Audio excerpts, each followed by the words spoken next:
یہ پانی ایسا ہے جو غذا بھی ہے، دوا بھی ہے، غذا بھی ہے، دوا بھی ہے. اور اللہ کے نبی صلی اللہ علیہ وسلم نے بتایا کہ ماء زمزم لما شرب لہ، زمزم کا پانا ہر اس مقصد کے لیے ہے جس مقصد کے لیے اسے پیا جائے. صحت کے لیے پیو گے صحت ملے گی، غذا کے لیے پیو گے غذا ملے گی، علم میں، عمل میں اور ذہانت میں، حافظے میں ترقی کے لیے پیو گے، اللہ اس میں عطا فرمائے گا، بشرط یہ کہ یقین پختہ ہو. ہمارا ایک ساتھی تھا بیت اللہ میں گر گیا اور اس کے سر سے خون نکلنے لگا، سر پھٹ گیا. زخموں پہ کون پانی لگاتا ہے؟ سادہ تھا، بوڑھا تھا، دیہاتی تھا. اس نے جا کر زمزم کا پانی لگا دیا، اس نے زمزم کا پانی ٹھیک ہو گیا. ٹھیک ہے نا؟ ہے اس میں صحت، لیکن جس قدر یقین ہوگا اتنا وہ چیز اپنی تاثیر دکھاتی ہے.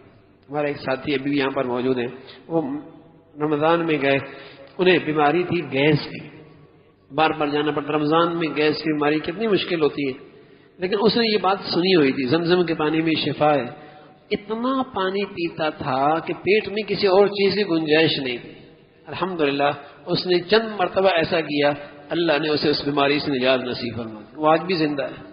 ماء زمزم لما شرب لہ، زمزم کا پانی اس مقصد کے لیے جس مقصد کے لیے اسے پیا جائے. یقین کی بات.